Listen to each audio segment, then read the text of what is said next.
We're now in part 4 of lecture 2, where we further explore libertarianism as well as look at criticisms of it. But we'll start with discussing importance of the free market for libertarians. We will then discuss an objection to libertarianism, which has to do with obligation to others. Criticism based on such notions as needs, dependence on others, democracy, and luck. We will then proceed to an objection to libertarianism based on obligations to oneself. Here we will use the famous voluntary cannibalism example, which will allow us to introduce the idea of inherent dignity of human beings, on which the fundamental criticism of libertarianism is based. Given the commitment in that everything that happens should be an outcome of choices that each individual chooses without coercion from others, it follows that libertarians are committed to the following: distribution of wealth and many other things should be decided on an unfettered free market, without any kinds of mechanisms for redistribution of wealth based on the results of such an unfettered free market. On the free market, individuals choose for themselves. They then exchange goods and services with each other when their choices coincide.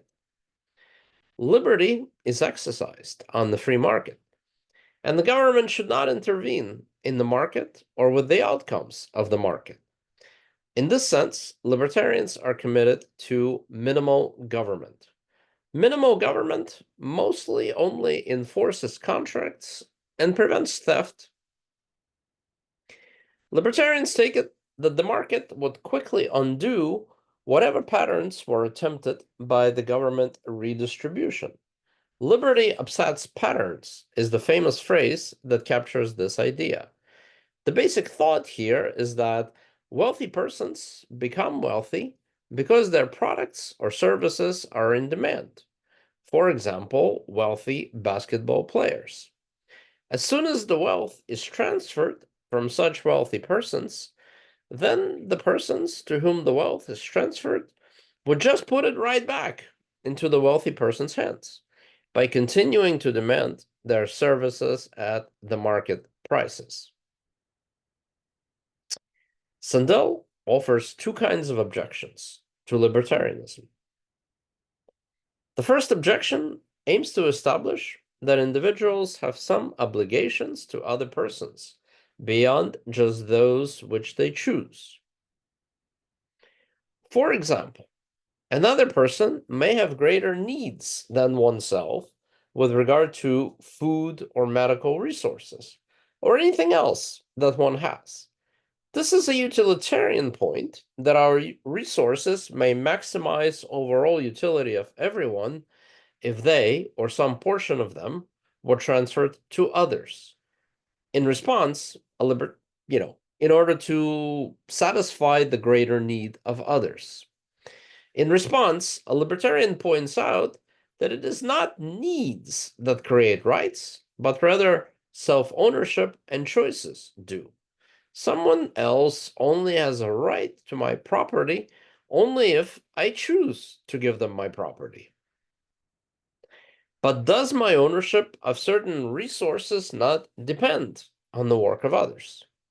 For example, my having food in the fridge depends on the work of farmers and electricians and steel manufacturers. Yes, a libertarian replies, but they are already compensated for their work at the market rates. But isn't one obligated to abide by the laws of the land that may redistribute wealth if the majority of persons votes for such laws in a democracy? But, a libertarian replies, persons are not entitled to make into law just anything they feel like. That would be a tyranny by a majority that violates individual rights. But is one really entitled to one's wealth if securing it is significantly a matter of luck, of being born with the right talents into a situation in which those talents are in demand and can be developed? Would we not say then that one's wealth is not one's own doing and therefore not one's property? A libertarian would say that that thought is very dangerous, insofar as it suggests that individuals do not own themselves, and the community therefore owns them. Libertarian theory is famous for concluding that taxes, beyond those needed to support the minimal state, are nothing short of slavery. One is forced to work for others. The second kind of objection aims to libertarianism, aims to establish that individuals have some obligations to themselves due to inherent dignity of persons that would make some of their uncoerced choices illegitimate. An example of consensual cannibalism is offered here. Sandel argues that the absurdity of the notion that one owns oneself is clearly shown by our inability to morally tolerate a person killing and eating a person who volunteered for this act. The cannibal was convicted of manslaughter in that case. Likewise, accepting a donation of an organ that would kill the donor has been refused by medical boards.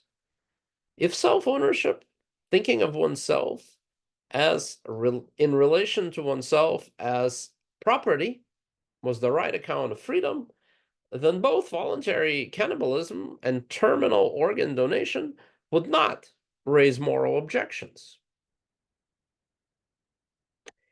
The idea of this inherent dignity, as opposed to the idea of self-ownership or property in oneself, is the same idea on the basis of which we would object to sacrificing individuals to collectives.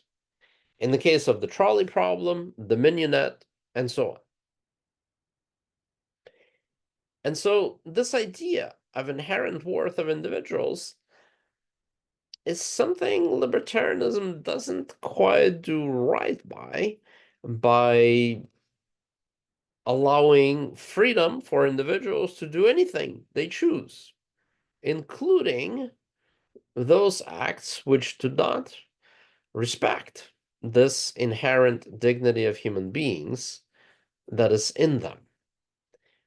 We're going to build a large portion of our class on the basis of this criticism of libertarianism that reveals the importance of inherent worth of individuals, and that quite a bit of modern Western philosophy is just trying to come to terms with and articulate a good theory of, which is something we'll be exploring in the lectures to come.